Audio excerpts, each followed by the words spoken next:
petani bukan pilihan saya. Kita pinjam modal ke bank, kurang lebih waktu itu 50 juta. Omset yang di siklus keempat atau siklus kedua di tahun 2025 ini kita kurang lebih sekitar hampir 100 jutaan lah. Ya alhamdulillahnya yang di tahun 2025 ini kenapa saya bilang tahunnya petani bawang, karena banyak yang double lebih dari modal. Jadi berlipat dari modal yang kita gunakan. Jangan pernah menyerah hanya karena satu kegagalan, tetap berusaha untuk memperbaiki.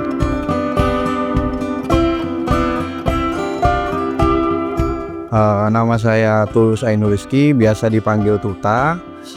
Saya berasal dari Desa Pondok Kelor, Kecamatan Paiton, Kabupaten Probolinggo, Provinsi Jawa Timur. Terus pekerjaan saya saat ini sebagai petani bawang merah. Saya pernah berkuliah di program studi budidaya perairan Fakultas Perikanan Universitas Brawijaya Malang. Umur saya 33. Sebenarnya dari awal petani bukan pilihan saya. Di awal memang saya garis lurus dengan sekolah saya di perikanan. Saya bermain di dalam lingkup hobi, khususnya ikan koi. Di awal saya bermain ikan koi, terus menjalankan usaha ikan hias. Tapi sejak pasca corona itu penjualan menurun, terus permintaan pasar juga nggak stabil. Akhirnya terpaksa saya memutar otak untuk gimana caranya tetap berpenghasilan. Jadi akhirnya saya memutuskan untuk terjun ke dunia pertanian. Memutuskan berhenti dari lingkup dunia ikan hias itu semenjak 2023. Dari 2023 saya mulai mengamati potensi dari pertanian yang ada di sekitar saya. Terus di tahun 2024 saya mulai terjun di pertanian. Terus kebetulan disupport lagi sama orang tua. Itu kita pinjam modal ke bank, kurang lebih waktu itu 50 juta. Setelah berjalan waktu, akhirnya alhamdulillah bisa nambah lahan lagi. Dan alhamdulillahnya lagi dari lahan yang sewa itu tadi, kita bisa tutup dari hasil panen tembakau. Lahan awal itu yang kita tanami itu lahan kurang lebih luasnya 3.500 atau sepertiga hektar. Untuk yang baru ini lahan sekitar 7.500. Jadi total lahan yang saya kelola saat ini kurang lebih 1 hektar lah. Saya milih bawang merah itu di awal karena memang pertanian di Desa Pondok Kelor dari awal musim tanam itu memang didominasi sama pertanian bawang merah. Dan memang untuk saat ini, beberapa tahun terakhir ini bawang merah sudah jadi primadona di Desa Pondok Kelor. Jadi ya mau nggak mau saya juga harus mengikuti apa yang terbanyak di pertanian yang terbaik lah di Desa Pondok Kelor ini gitu. Untuk bawang merah yang ditanam di Desa Pondok Kelor khususnya ini kebanyakan adalah jenis tajuk Thailand Nganjuk. Ada juga beberapa petani yang memang menanam jenis biru batu. Kebanyakan hasil pertanian bawang dari Pondok Kelor itu dijadikan bawang sayur, karena mayoritas hasil panen dari Probolinggo ini diminati pasar. Jadi kebanyakan memang hasil panen bawang merah dari Desa Pondok Kelor sendiri, khususnya utamanya Probolinggo, itu memiliki keunggulan dari aroma dari bawang-bawang yang lain. Jadi banyak pasar meminati bawang dari Probolinggo. Tapi ada sebagian pula petani-petani lokal yang memang mengusahakan hasil panennya disimpan sebagian untuk dijadikan bibit di musim tanam yang akan datang. Kalau siklus panen bawang merah itu terhitung cukup cepat ya daripada komoditas lainnya, karena cukup 50 sampai 60 hari untuk bawang merah ini sudah bisa dipanen. Nah, nanti tergantung kendalanya, nanti biasanya ada hama, ada penyakit, itu nanti akan mempengaruhi dari usia panennya itu sendiri. Nah, sementara untuk persiapan lahan paling kurang lebih ya 1 minggu sampai 2 minggu. Di bawang merah ini kendalanya di penyakitnya. Fungisida ini biasanya untuk pengendalian beberapa jenis penyakit. Nah, sedangkan insektisida itu nanti untuk pengendalian hama. Kalau pupuk itu suatu hal yang wajib ya dalam pertanian. Mau bawang merah, mau komoditas apapun, pupuk itu wajib, karena pupuk ini adalah makanan ya bagi tanaman itu. Jadi pupuk ini nggak akan luput dari sistem pertanian, karena salah satu faktor pakan lah ibaratnya di dalam pertanian itu. Untuk pemupukan itu biasanya petani menyesuaikan dengan usia tanam. Biasanya ada petani yang menggunakan pupuk NPK seimbang di awal, di tengah. Biasanya ada yang menyesuaikan dengan usia tanaman. Jadi masing-masing petani punya cara sendiri lah, SOP sendiri. Kalau di tahun 2025 ini, kalau saya pribadi mengatakan ini tahunnya bawang, karena di siklus tanam awal itu untuk di Desa Pondok Kelor sendiri itu cukup tinggi untuk harganya, berimbang dengan harga bibit yang memang untuk tahun ini harga bibit cukup tinggi, jadi berimbang dengan harga jualnya juga, karena informasinya di daerah-daerah lain yang mulai tanam di awal musim penghujan itu banyak kegagalan. Jadi memang kemungkinan besar stok pasar juga menurun, jadi kosong gitu loh, bisa dikatakan kosong lah. Jadi akhirnya untuk harga di siklus pertama tahun 2025 ini bisa dibilang cukup fantastis, jadi banyak petani yang untung. Untuk siklus kedua memang sedikit menurun, tapi harga cukup stabil. Kalau strategi biar untung ya, untuk ini sebenarnya untung ruginya petani itu yang menentukan pasar. Karena ketika kita tanam kondisi normal tapi harga juga nggak bersahabat, ya kita minimal balik modal aja lah. Kalau kondisi tanaman normal dengan harga memang turun atau harga rendah, minimal kita itu balik modal. Itu sudah untung. Ketika kita balik modal itu sudah untung bagi petani, karena mungkin ruginya cuma rugi tenaga saja sih kalau saat itu. Tapi ketika tanaman normal, harga juga tinggi, ya otomatis petani ini seneng lah, karena otomatis keuntungannya bisa jauh berkali-kali lipat dari modal nantinya. Untuk sistem penjualannya biasanya sudah ada pedagang yang datang ke tempat kita menjemur bawang hasil panen itu tadi.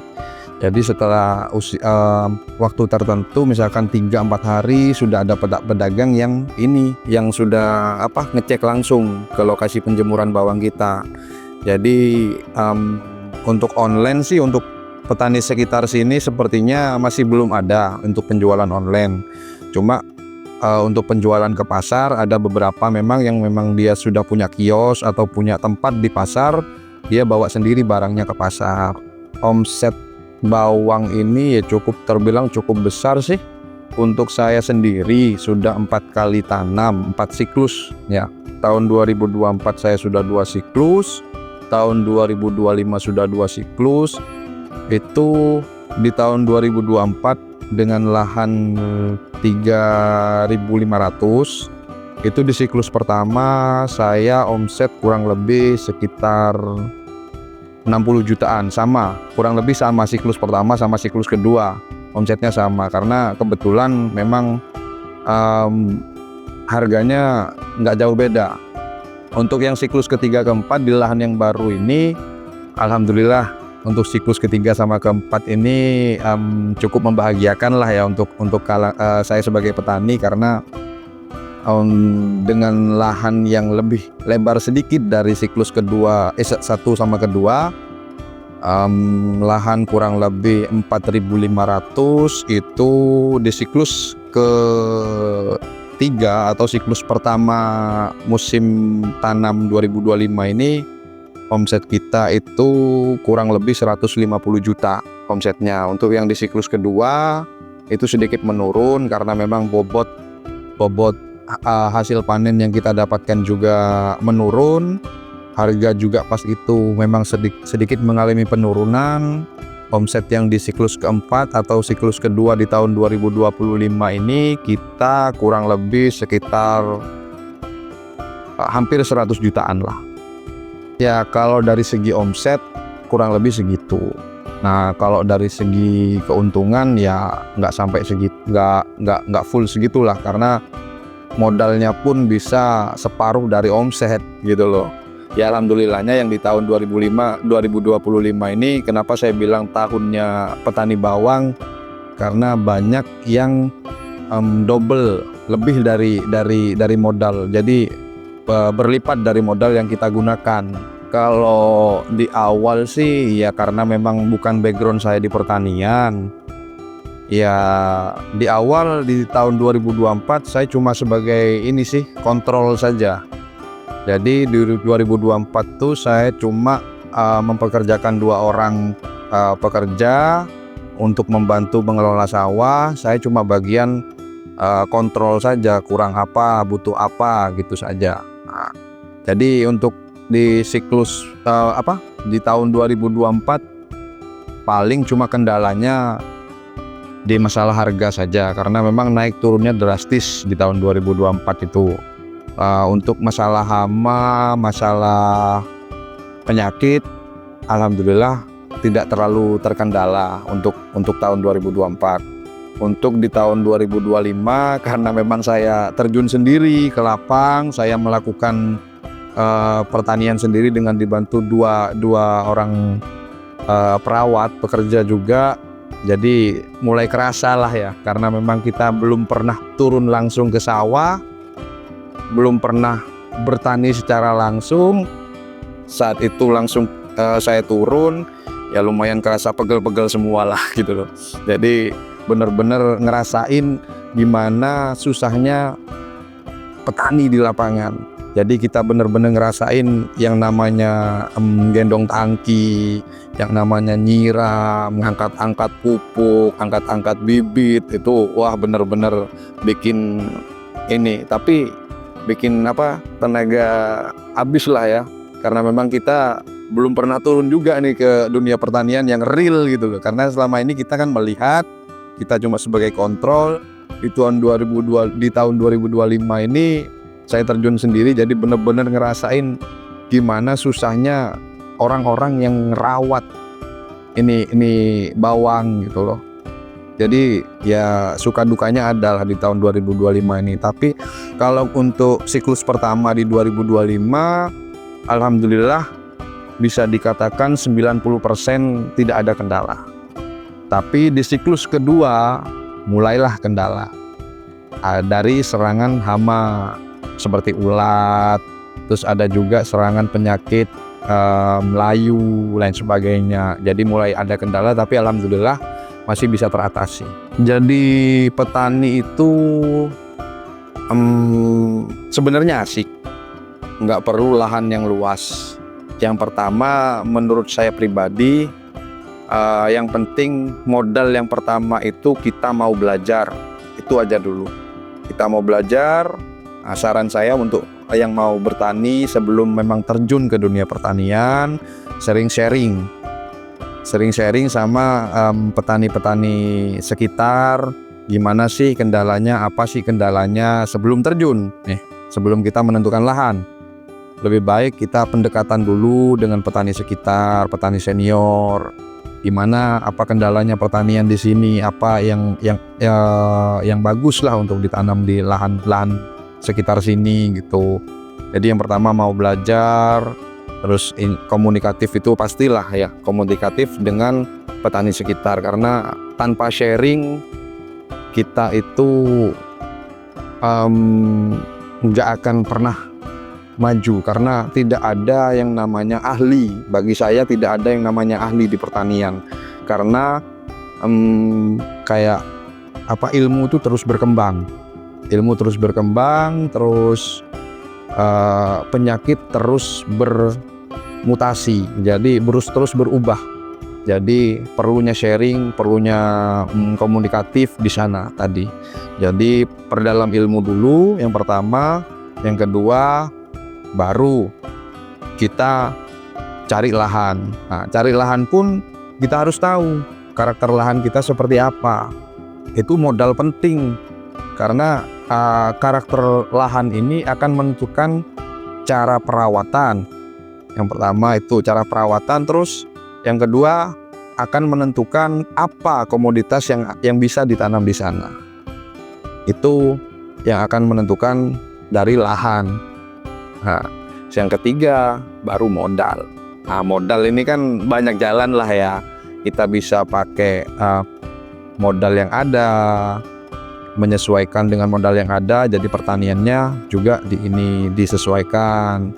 Kalau mau modal yang tinggi, biasanya petani-petani ini kan ada yang menjual aset atau menggadaikan aset atau melakukan pinjaman seperti itu.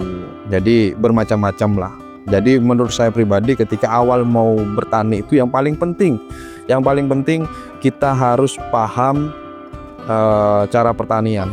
Jadi harus mau belajar dulu. Kalau motivasi saya sendiri untuk tetap bertani ini yang pertama ya karena sudah tahu ya pastinya dengan hasil pertanian yang saya jalani seperti apa hasilnya gitu loh. Walaupun saya juga tahu resikonya juga besar. Nah, yang kedua saat ini pemerintah sendiri mencanangkan untuk ketahanan pangan di era gempuran perang dagang, perang-perang yang terjadi di negara-negara lain mengakibatkan inflasi lain sebagainya. Justru kita harus berpikir bagaimana caranya kita bertahan hidup. Ya salah satunya dengan ketahanan pangan yang dicanangkan sama Pak Presiden gitu loh. Nah, itu salah satu motivasi saya untuk tetap bertani. Karena dengan bertani berarti saya akan dibutuhkan hasil kerja saya nanti akan dibutuhkan oleh siapapun dan dimanapun gitu loh. Ya itu makanya kenapa saya tetap yakin bahwa pertanian ini kedepannya bakalan maju, bakalan sangat dibutuhkan. Dan selain itu juga motivasi saya juga keluarga saya. Jadi gimana dengan hasil pertanian yang saya lakukan, saya bisa mencukupi keluarga saya bisa nyenengin keluarga saya, itu aja. Jadi kita pindah jalur dari yang awalnya dari dunia perikanan ke dunia hobi, ke dunia pertanian, otomatis semakin banyak teman yang kita dapatkan di sini. Jadi otomatis relasi semakin banyak, bisa saling koneksi relasi yang satu dengan yang lainnya, akhirnya akan terbentuk sistem yang akan saling support nantinya. Untuk teman-teman pertanian ya, ataupun teman-teman yang ingin untuk melakukan kegiatan bertani, ya seperti yang saya ceritakan tadi, jangan pernah menyerah hanya karena satu kegagalan. Tetap berusaha untuk memperbaiki, tetap belajar, mengikuti alur teknologi, mengikuti alur inovasi, pahami lahan, pahami kondisi diri sendiri terutama ya. Karena apa? Dengan kita paham diri sendiri, kita bisa mengukur kemampuan kita.